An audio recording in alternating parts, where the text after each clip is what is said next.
I am the stand-in for Derek's true love.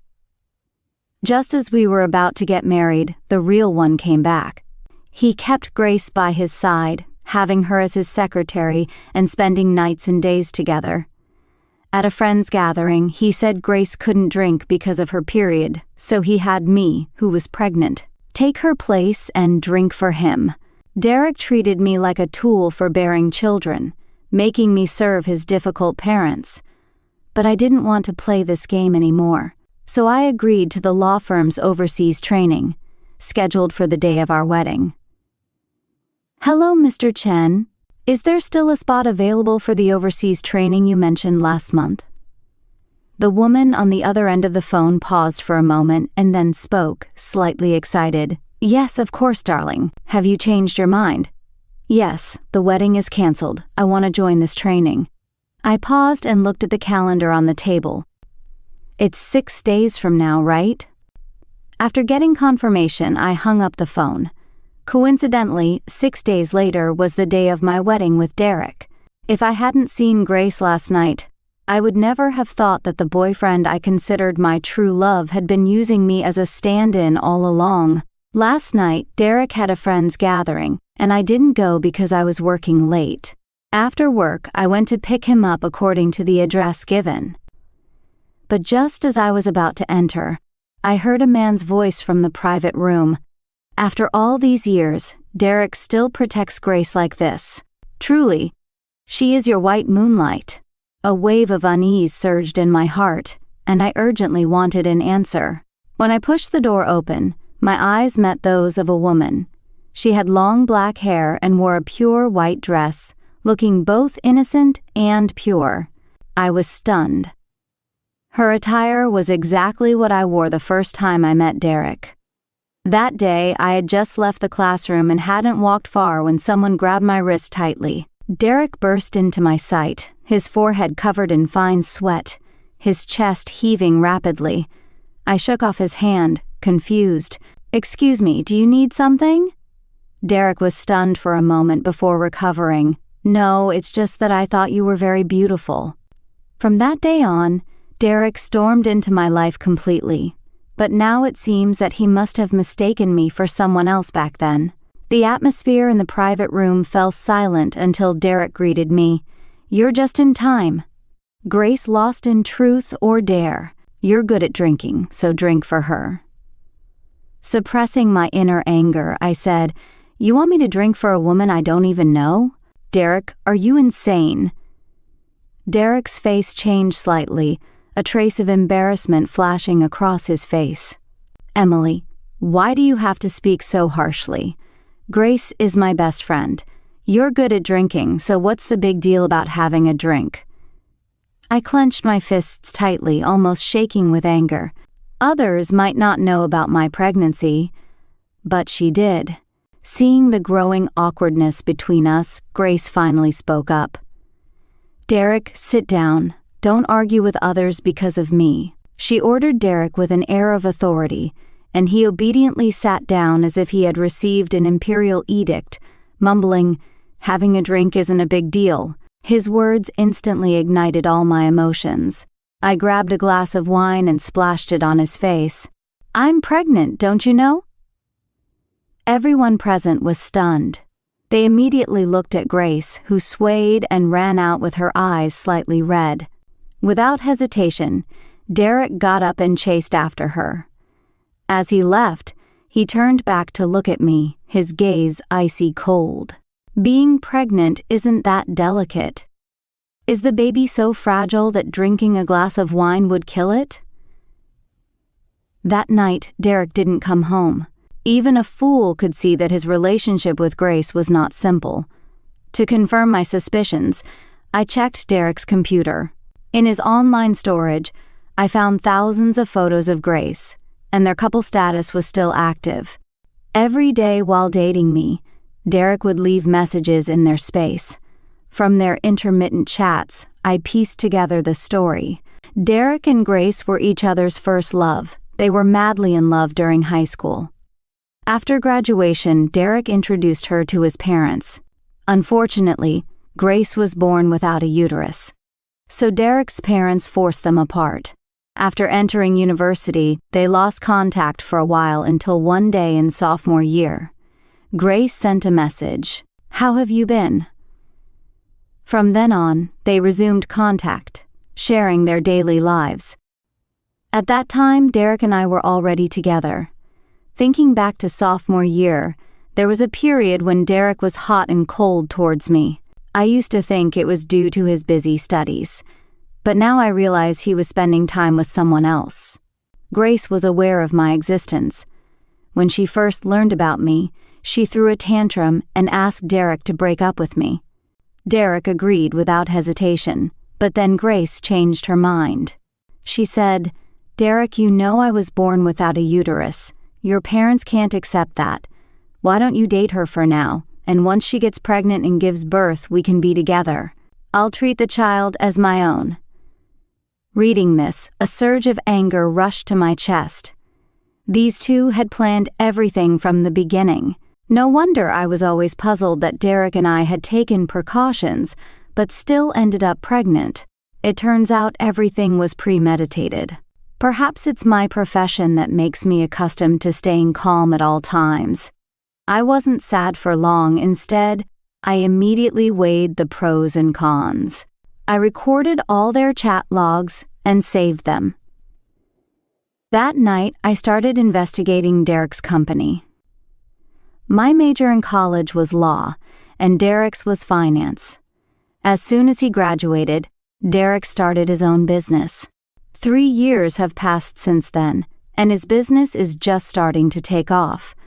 Maybe because it's still in its early stages, Derek took chances and didn't pay taxes. I gathered the necessary evidence and anonymously reported him to the tax office. I also collected all the big and small issues within the company and anonymously sent them to a competitor. Within the bounds of the law, I reported every violation I could find. After doing all this, I scheduled an abortion for myself. Grace wanted to use my womb to pave her way to a wedding. He was truly delusional. On the 5th day before the wedding, Derek, who had stayed out all night, finally came back. When he returned, I was still asleep. It wasn't until he pulled me into his arms from behind that I woke up abruptly. Sensing my resistance, Derek held me tighter, resting his chin on my head. His voice uncharacteristically gentle. "Emily, I'm sorry about last night. I drank too much and said a lot of nonsense. Can you not hold it against me?" A wave of nausea hit me. I tried to pry Derek's hands off me, speaking coldly, "Let go." Not only did Derek not let go, but he also started kissing my neck. I couldn't help but retch, which made him finally release his grip. A hint of disappointment in his eyes, even a touch of red at the corners.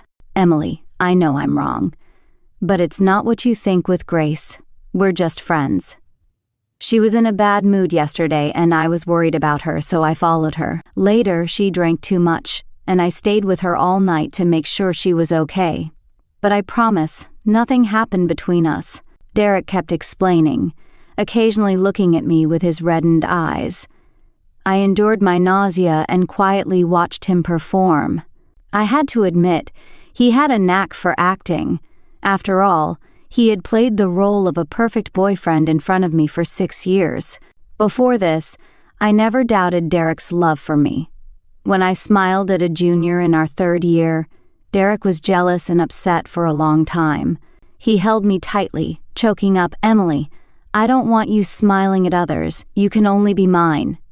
When I was delirious with a fever, he looked at me with eyes full of concern. In our 4th year, I had a car accident and broke my right leg. He took care of me day and night for a month. When I started working, he picked me up from work and fought a client who harassed me, getting detained for a few days for his excessive force. But he said, "As long as you're okay, it doesn't matter if I get a record." Even last year, when I was on a business trip, I casually mentioned missing him, and he bought a ticket that night to come see me, just for a brief meeting. Who would have thought all these moments were just an act? 4 days before the wedding, Derek sensed my coldness and personally cooked dinner, placing a bouquet of roses on the table. When I came back, he took my bag and happily hugged me. "Emily, you're back. I made your favorite dishes." I glanced at the table, my appetite gone. "I don't feel like eating." Derek's smile froze for a moment. He tugged at my hand, looking pitiful. "Just eat a little, even if you're not hungry. The baby is." His gaze fell on my belly, a complex expression in his eyes. Little did Derek know, that morning I had already aborted the child. I suddenly felt a bit eager to see how Grace and Derek would react when they found out the baby was gone. Seeing that I didn't refuse, Derek pulled me to sit at the table. We had barely started eating when his phone rang. He gave me an awkward look before stepping out to the balcony. But Grace's voice still reached my ears clearly. "Derek, I think I have a fever. My head hurts so much." Derek frowned and didn't hesitate. He grabbed his coat and keys. "Emily, there's an emergency at the company. I need to handle it." Before I could respond, he was out the door with a loud bang. Even though I saw through him, I couldn't help but feel a pang of sadness at that moment. He had deceived me for 6 years, but I had truly loved him for those 6 years. 3 days before the wedding, I had packed everything. Some items were thrown out, and some were shipped to France. Our once cozy home was gradually emptying, but Derek didn't notice the changes. That night, another call from Grace took him away, this time using the excuse of being scared of thunder. 2 days before the wedding, the tax office came to the company to investigate. Derek became agitated, trying to seek my help, but I brushed him off with a few words. Over the past 3 years, the amount of tax evasion was not small, and with the fines, even if he used all his savings, it wouldn't be enough. Derek hesitated for a long time before deciding to ask me for money. I looked at him with a half smile, and under his hopeful gaze I said, "I'm sorry. I invested my available funds recently, and I can't withdraw them now." That night, he didn't sleep at all, sitting in the living room smoking an entire pack of cigarettes. The day before the wedding, he finally noticed things missing from the house. He panicked. He hugged me tightly. "Emily, why are so many of your things missing from home? Your skincare products and perfumes are all gone." I subtly freed myself from his embrace. I accidentally broke them, so I threw them away. He stared at me intently, half believing. "Really?" "Yes," I replied firmly. He seemed to breathe a sigh of relief and pulled me into his arms again. "The company's matters have been driving me crazy recently. I'm sorry for neglecting your feelings and for making you feel wronged the other day. Once I sort all this out, we'll go on our honeymoon. I'll make it up to you, okay?" I responded with a cold smile and a soft, "Okay." His hand around my waist tightened. "Emily, don't leave me. It's been 6 years and I'm used to you." On the day of the wedding, I didn't disappear. Instead, I followed the plan, got dressed, and styled. On the way to the hotel, Derek held my hand tightly, afraid I would vanish the next second. Not until I walked onto the stage in my wedding dress did his tense expression relax. The officiant held the microphone and asked, "Groom, do you vow to love the bride for a lifetime, regardless of sickness or health, poverty or wealth, never leaving her?" When the spotlight shone on Derek, I could see tears welling up in the corners of his eyes. He choked up and replied, "I do." As soon as he finished, I saw Grace's face turn ashen in the audience. The officiant smiled at me. "Bride, do you vow to love the groom for a lifetime, regardless of sickness or health, poverty or wealth, never leaving him?" I tightly gripped the microphone but didn't answer. Derek's expression froze for a moment. His smile faded, replaced by confusion. The murmurs from the audience grew louder. Finally, I picked up the microphone and firmly said, "I do not." Derek looked at me in disbelief. "Emily?" I stared at him coldly. The next second, I took off my wedding dress without hesitation in front of everyone. "What are you doing, Emily?" I took a few steps back, avoiding Derek. "Derek, this wedding is off." The audience gasped. Daniel and Sarah's faces turned pale as they rushed onto the stage. Sarah grabbed my hand tightly, her tone stern. "Emily, whatever the issue is, let's finish the wedding first. So many people are watching. Don't make a scene, please." I forcefully shook off her hand and raised my voice. "You're worried about losing face?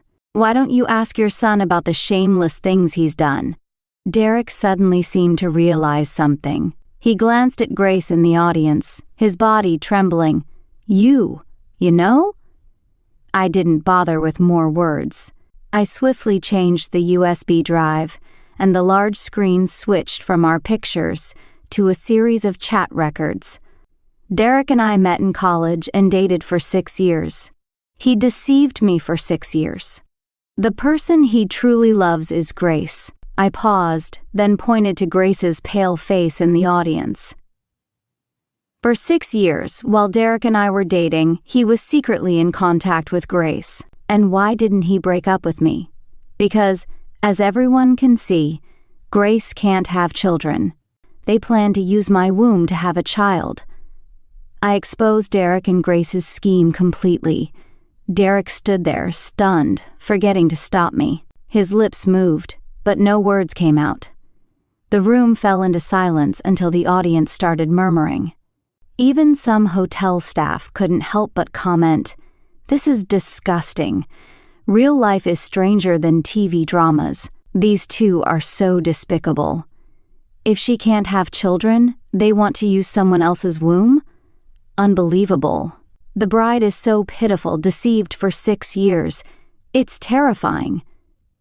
Yeah, it's a good thing she found out before the wedding. If it were after, the loss would be greater. I had informed my parents beforehand that the wedding was off, so none of my relatives and friends were there. To avoid suspicion from Derek, I hired a group of actors to play my relatives. Those actors now stormed the stage, fighting with Derek's parents. It was more like a one-sided beating, as none of Derek's relatives came to help. The originally planned wedding turned into chaos. Seeing the time, I figured it was about time to head to the airport. As I was leaving, Derek broke free from the crowd and ran toward me, his face covered in bruises, his white suit stained with footprints and dirt. I frowned and said coldly, "Move." Derek's eyes were slightly red, filled with despair, and his usually calm voice was hoarse. "Emily, it's not what you think. I admit, at first. I approached you because you resembled Grace, but in these 6 years I didn't only see you as—" Before he could finish, Grace ran onto the stage, tears streaming down her face, her petite figure trembling as if she had suffered a great blow. "Derek, what do you mean?" Derek's gaze shifted between us. His mouth opened and closed, but no words came out. After a long silence, he walked toward me, grabbing my wrist tightly. "Emily, stop. You're still carrying my child. Give me a chance to explain, please." He finally remembered the child.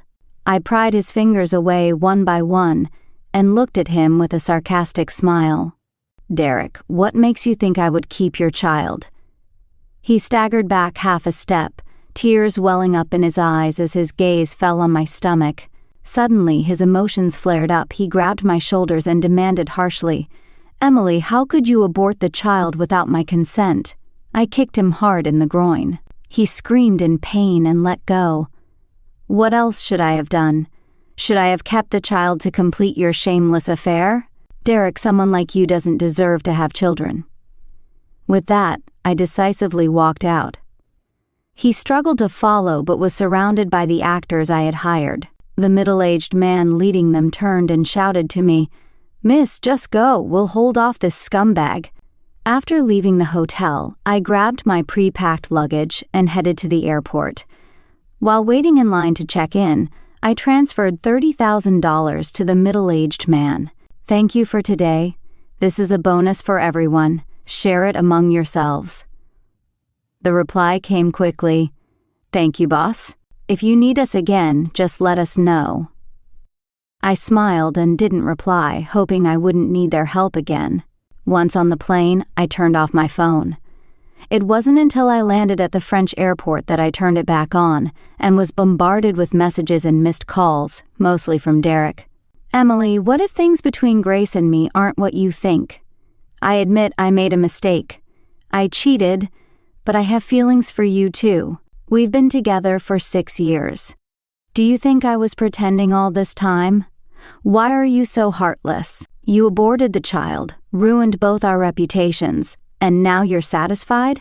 The company's current mess is all you're doing, isn't it? Emily, did you have to go this far?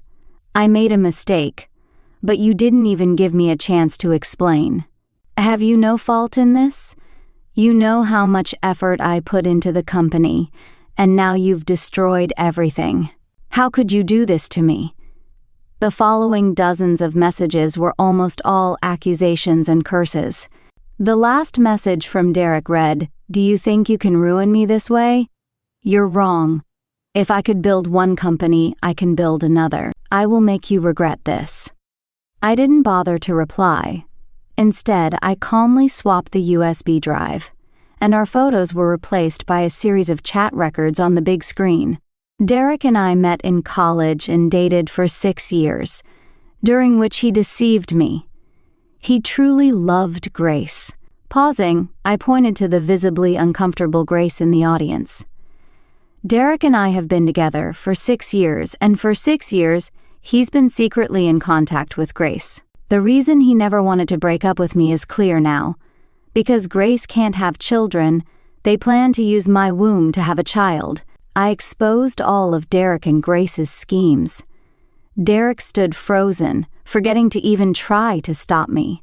He just moved his lips but couldn't utter a word. The room fell silent, but soon the whispers began.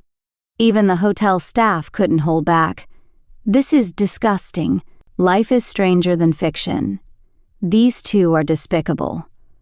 Using someone else's womb because they can't have children? The bride is so pitiful. 6 years of deceit. It's terrifying. Yeah, thank goodness she found out before the wedding. Imagine the losses if it were discovered afterward. I had informed my parents about the wedding cancellation in advance, so no family or friends from my side were present. To avoid arousing Derek's suspicion, I hired actors to play my relatives. Now those actors, pretending to be my aunts and uncles, rushed the stage, attacking Derek's parents. It wasn't a fight. It was a one-sided beatdown since none of Derek's relatives stepped in to help. Watching the planned wedding descend into chaos, I checked the time and headed for the airport. Just as I was leaving, Derek broke free from the crowd and ran towards me, his face bruised, his white suit stained with footprints and grime. Frowning, I coldly commanded, "Move." Derek's eyes were slightly red, filled with a mix of unwillingness and despair. His usually calm voice now sounded hoarse. "Emily, it's not what you think. I admit, at first I approached you because you resembled Grace. But over these 6 years, my feelings for you weren't just for profit." Before he could finish, Grace ran up to the stage, tears streaming down her face, her small frame trembling as if she had suffered a great blow. "Derek, what do you mean?" Derek's gaze darted between us, his mouth opening and closing without forming words. After a long silence, he finally walked towards me, gripping my wrist tightly. "Emily, don't do this. You're still carrying our child. Can't you give me a chance to explain?" Only now did he remember the child. I pried his fingers away one by one, looking at him with a sarcastic smile. Derek, why do you think I would keep your child?" He took a step back, his gaze falling on my belly, and tears welled up in his eyes. Suddenly, her emotions surged and she grabbed my shoulders, demanding harshly, "Emily, how could you abort the child without my consent?" I kicked him hard in the groin. He screamed in pain and let go. What else could I do? Should I give birth to the child and let you two be together? "Derek, you scum. You don't deserve to have a child." After saying this, I decisively walked away. He struggled to follow, but the actors I hired surrounded him. The middle-aged man leading them turned to me and shouted, "Miss, you go ahead. We'll hold this scumbag for you." After leaving the hotel, I took my pre-packed luggage and headed to the airport. While queuing for check-in, I transferred $30,000 to the middle-aged man. "Thank you for today. This is extra for your hard work. Share it among yourselves." They quickly replied, "Thank you, boss. Call us if you need us again." I smiled and didn't reply. I hoped I wouldn't need this again. After boarding the plane, I turned off my phone. When I arrived at the French airport and turned it back on, countless messages and missed calls popped up. Most of them were from Derek. "Emily, Grace and I are not what you think. I admit I made a mistake. I cheated. But I have feelings for you too. We've been together for 6 years. Were all those moments fake? Why are you so heartless? You aborted the child, and Grace and I's reputation is ruined. Are you satisfied now? The company's current situation is all you're doing, right? Emily, did you have to go this far? I made a mistake, but you didn't even listen to my explanation. You just went all out to ruin me. Don't you have any fault? You know how much effort I put into the company, but now everything is destroyed by you. How could you do this to me?"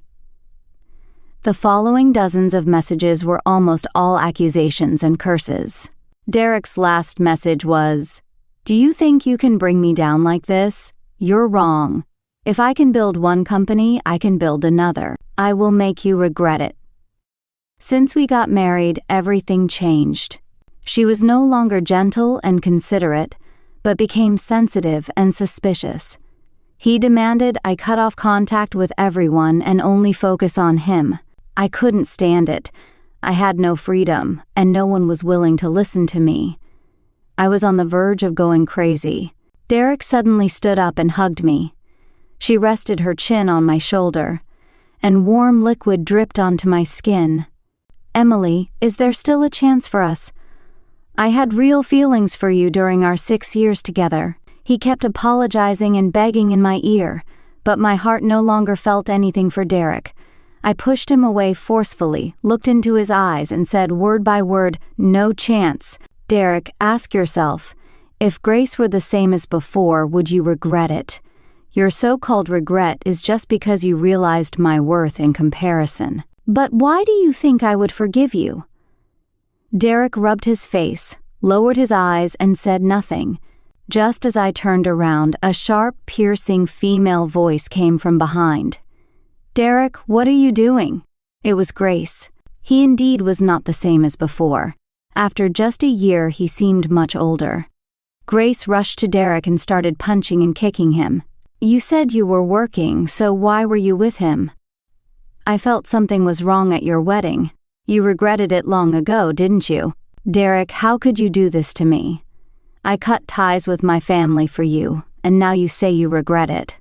I gave you the best years of my life. How dare you regret it? You'll never get rid of me." At first, Derek didn't fight back, but as Grace's attacks became more severe, he finally exploded. He pushed her to the ground and shouted, "Yes, I regret it. Look at yourself now.